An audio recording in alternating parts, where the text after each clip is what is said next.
Hi, students. We're back to our chapter book. Mrs. Roopy is Loopy, and we just finished chapter 4. We're on chapter 5 today. But what do you guys remember from chapter 4? Shout it out. Some key details you remember from that chapter.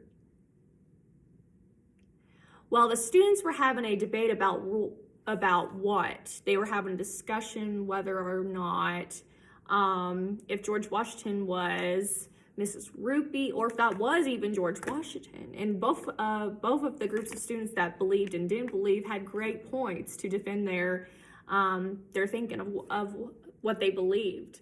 But then what did Miss Daisy say to convince the students that, oh, that wasn't Miss Roopy? She said Mrs. Roopy was out sick yesterday.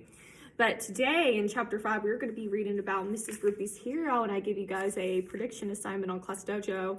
Who do you think Miss Roopy's hero is going to be? If I had to guess, I think I'm going to say George Washington, since we just met George Washington yesterday in our book. But we'll have to read on chapter 5 to find out. Mrs. Roopy's hero, chapter 5. Everybody in our class was excited before the next library period. We all wanted to see if George Washington would be there again. When we got to the library, there was just this lady who looked a little bit like George Washington, except she didn't have on an army uniform or a wig. She looked like a normal lady.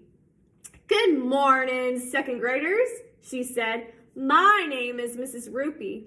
I'm sorry I couldn't be here the other day for your library period." "But you were here," Ryan shouted. Ooh, and they're finally meeting Mrs. Roopy. And then what did Ryan say? "But you were here." "You must be mistaken," Miss Roopy said. "I was home sick in bed." "Can we see your wooden teeth again?" Michael asked. "Yeah, can we? Wooden teeth? Did you know that George Washington didn't have wooden teeth at all? His mouth was filled with cow's teeth." "Ew," we all shouted. I asked Mrs. Roopy, "Did the cow have George Washington's teeth in her mouth?" "But that was you, wasn't it, acting like George Washington?" said Michael. Mrs. Roopy's forehead got all wrinkly just like George Washington's did when we told him about computers. "I don't know what you're talking about." We all looked at one another. I wasn't sure if she was telling the truth or not. "If I were George Washington, would I have this?" Miss Roopy asked. Then she picked up her shirt and showed us her belly. She had a little tattoo of a heart right over her belly button. It was cool. Oh, so she showed the students like, "Oh, I'm not George Washington. I have a tattoo on my belly. Do you want to see it?" It was cool. I had to admit that George Washington would never have a heart-shaped tattoo over his belly button. So maybe that army guy with the wig wasn't Mrs. Roopy after all. "Let me show you around the library," Mrs. Roopy said. "Did you know that books can take you to places you have never been before? They help us explore our world. We have books here on just about every subject you can think of. This is the fiction section. Does anyone know the difference between fiction and nonfiction books?" What do you guys know the difference? What's a fiction book? What are some examples of fiction books? What about nonfiction? Oh, let's see what the students say. "Nonfiction books are books that are not fiction," Ryan said, "because non means not, like non-fat milk has no fat in it. And nonsense has no sense in it," Michael added. "That's true," Mrs. Roopy said, "but there's a little more to it." "Fiction is what you get when you rub two things together," I said. Everyone laughed, even though I didn't say anything funny. "That's friction, AJ," Andrea Young said. "Fiction is a made-up story, and nonfiction is based on facts." Ooh, and Andrea got it right. So fiction books, like I would say this is an example of a fiction book because we don't know if this was true or not. But a nonfiction book is books based on facts. So it could be a book based on geography. It could be a book based on a person. But nonfiction is books that's based on hard, true facts, while fiction is imaginary story that's made up by the author's mind. That's correct, said Mrs. Roopy, and she smiled at Andrea. Oh, I wish Andrea would just be quiet. Oh, who cares what the difference between fiction and nonfiction is, I said. All books are boring. Everyone went, oh, like I had said something really terrible. Do you guys believe with it, or do you guys agree with AJ? Are all books boring? I feel like his statement is very, it's not true. Not all books are boring. You just have to find the book that you find that's interesting. But you might find some books that are boring, but not all books are boring. But everyone needs to know how to read, AJ, Mrs. Roopy said. Not me, I said. When I grow up, I'm going to be a trick bike rider because you don't have to know how to read to do tricks on a bike. Yeah, me too, said Michael and Ryan. We told Mrs. Roopy that every day after school, me and Michael and Ryan ride our bikes together. I learned how to ride a two-wheeler in kindergarten. Now I can do a bunny hop off a bump, and I know the names of all the famous trick bike riders. I have posters of all of them all over the walls in my room.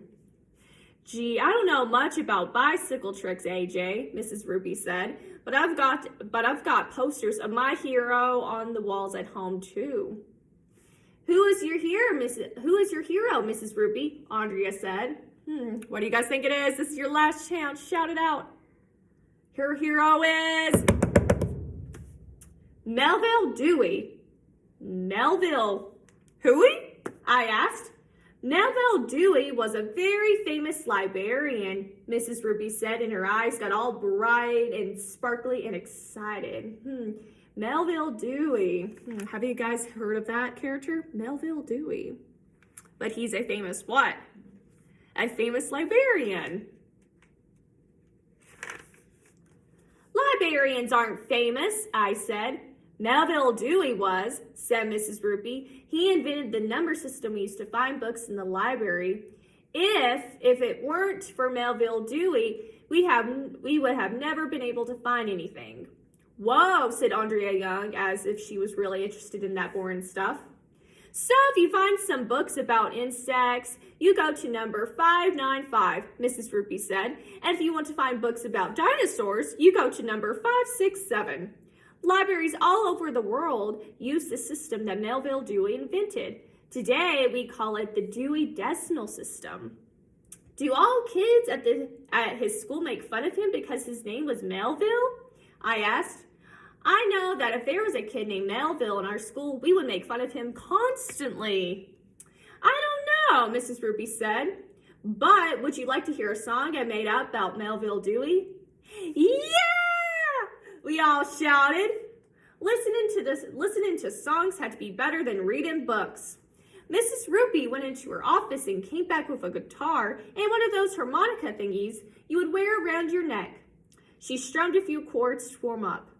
You may have heard of a folktale about John Henry, the steel-driving man, Mrs. Roopy said. Well, this is the story of Melville Dewey, the book-sorted man. And then she started to sing. And then that's her singing the song, and the students are gathering around.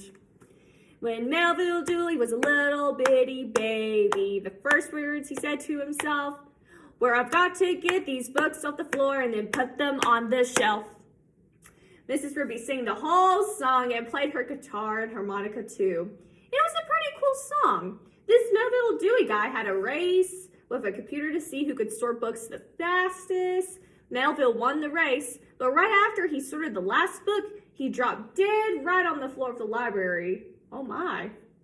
It was cool.